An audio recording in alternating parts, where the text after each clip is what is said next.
Okay, let's see, where are we gonna go today? Texas. Right about there. That's Fort Phantom Hill, deep in the heart of freedom.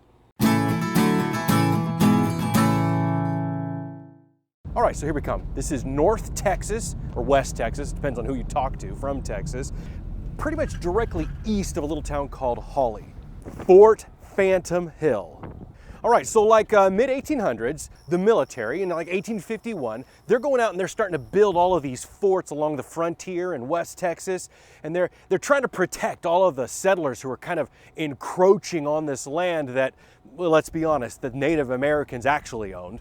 And listen to this, they call it Phantom Hill for the craziest reason. It's because when they looked at it from the distance, they saw what they thought was land that was kind of jutting up like a hill, but the closer they got to the actual area, the more the land just kind of melted into itself. By the time they got there, it was just as flat as everything else. They were like, where did the hill go? It's a phantom.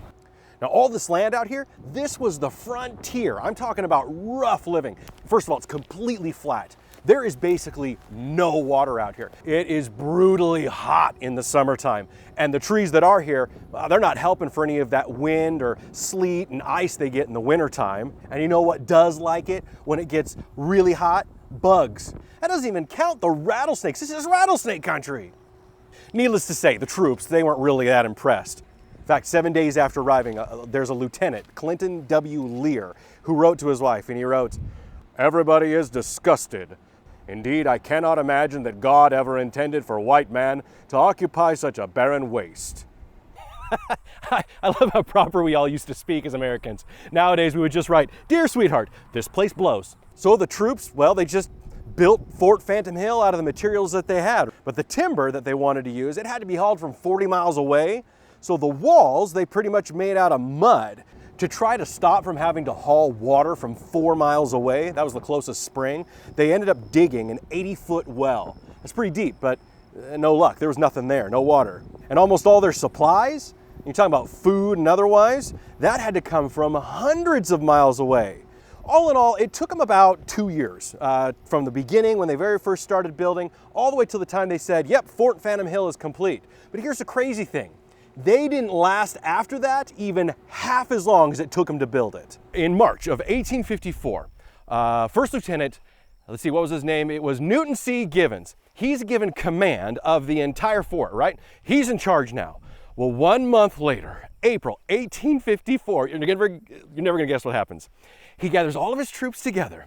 And this is how I imagine it happened. He goes, "Felix, Jasper, it's been a fortnight since I've been to the Williamsburg haberdashery. What say ye we abscond with some hardtack and skedaddle out of this abysmal garrison?" And he took all of the troops, all of their stuff, picked it up, and they left. They abandoned the entire fort. And I'm pretty sure on the way out, Lieutenant Givens took his flint and steel and he lit it and he threw it behind him. Because the next time somebody came out here, this place was burned to the ground. He was like, "You're not gonna make me go back there." It basically looked like this since 1854. So the question remains, did he really do it? What we do know is he was court-martialed shortly after leaving Fort Phantom Hill. He was acquitted on one charge, but he ended up serving a 9-month suspension on the second, during which time I'm sure he rolled around on actual grass and thanked his lucky stars that he wasn't bitten by a rattlesnake. And that is almost completely true.